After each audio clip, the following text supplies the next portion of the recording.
Okay, a great question from Iris. Can you please explain the chord 5/7? I understand 1 and 4. Okay, great. So let me show you here. Made up of the notes C, E, and G, right?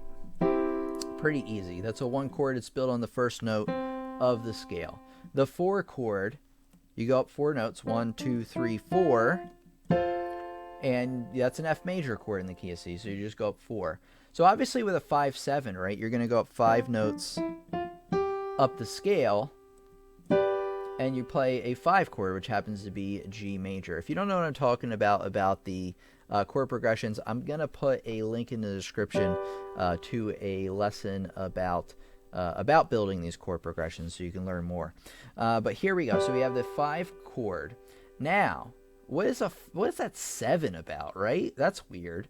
Well, a 7 stands for a 7th chord, and it actually happens to stand for specifically a dominant 7th chord. Why they don't write dominant 7th, I don't know. I guess they just want to shorthand it because a lot of jazz chords use those dominants, and I have a feeling they just didn't feel like writing dominant 7th every time. So G7. So you have every chord has a root, right? It has a third, which is 3 notes away. 1, 2, 3.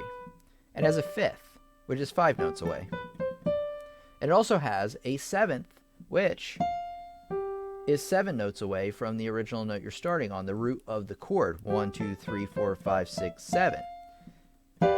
Now, in a dominant 7th chord, it's very important that you know this, that you have a major chord on the bottom, a major triad, and that we have what's called a minor 7th up top. Now, what in the world does that mean? And what's the difference between a major 7th and a minor 7th? So a minor 7th, by definition, is a whole tone or a whole step away underneath the tonic, which is the note you started on. So let me explain. You got G down here, B, D, F. Well, the tonic is G, right? So if you bring up the G up an octave to get that 7th, so if you wanted to construct one of these chords, play the triad, go up the octave, and then come down a whole tone or whole step and play the chord. And by the way, a whole tone is 2 half tones. So here you have octave, half tone, whole tone, just like that. And then you play them with one hand. Should have a bluesy kind of feel to it. A major 7th chord with a major 7th, only a half step away, has more of a dreamy quality. So if you hear that, you're probably off. But if you hear that bluesy kind of sound, you're on the right track. Now, one thing I have to mention is that in every chord, the most important notes are the root. Makes sense, right? Because in C major, you need the C there. Also, the third is also very, very important. Now, think why. Why is the third so important? Well, the third is so important because the third tells you what, really? So if I play these 2 notes versus these 2 notes, what's the difference, right? They definitely sound different. Like, that sounds major, and that sounds minor, even without the 5th there. So really, it's the root and the third that tell you whether you're in major or minor. Now, the 5th can tell you whether you're in diminished or not, so the 5th is important in some cases. But one thing I want to tell you is that it's very common for certain notes to be missing out of a chord, and the number 1 note that's always missing is the 5th. It's just not quite as important. So when you see this 5/7 chord, a lot of times you're going to see it without the D. And you're actually also going to see it in, some kind of inversion, as I'll show you here in a second. So if you see it without the D, that's very, very common. Let me show you a chord progression using these 3 chords, the 1 chord, the 4 chord, and then the 5/7.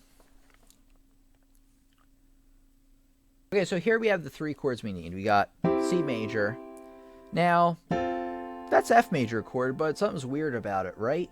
Well, it's an inversion. So instead of having F on the bottom, I have C on the bottom. I have the same 3 notes, F, A, and C, just in a different order. And this has to do, the reason that it's like this is that this has to do with proper voice leading.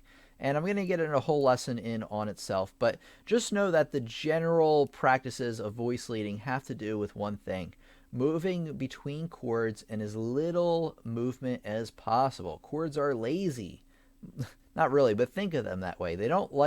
Chords don't sound good when you're disjoining them. They sound a lot better when you use proper voice leading, because you're not jumping up and down and everything kind of flows really, really nice. So when you're moving from this 1 chord to the 4 chord, it makes sense to keep any notes they have in common, move the others by a very small amount. I mean, obviously you keep all the common tones because there's no smaller amount of movement than no movement at all. So that's why you have C major here, F major here, C, F, A. And then the next chord is the 5/7 chord, but why is it B, F, G? That's weird, right? And there's definitely a note missing because remember, a 7th chord has to have 4 notes. Almost forgot how many it has.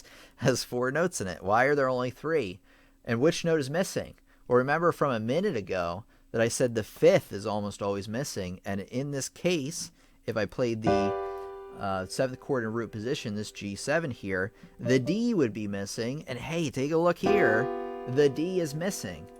Now, to answer the question of why isn't G on the bottom, why does this chord look so weird? And it has to do with the voice leading again, because we're coming in from this 4 chord here, the C, F, A, and it just makes sense to move my thumb down to B and my pinky down to G and the F where it is, because that's the smallest amount of movement. So you'll often see the 5/7 chord written as 3 notes with a note on the bottom and then usually 2 clustered at the top. Whenever you see that, not every time, but most of the time you're talking about a dominant 7th chord. So that's what the 5/7 is all about. And if you want to learn more about chord progressions and everything, I'll make sure to put a nice link for you so that you can learn more there.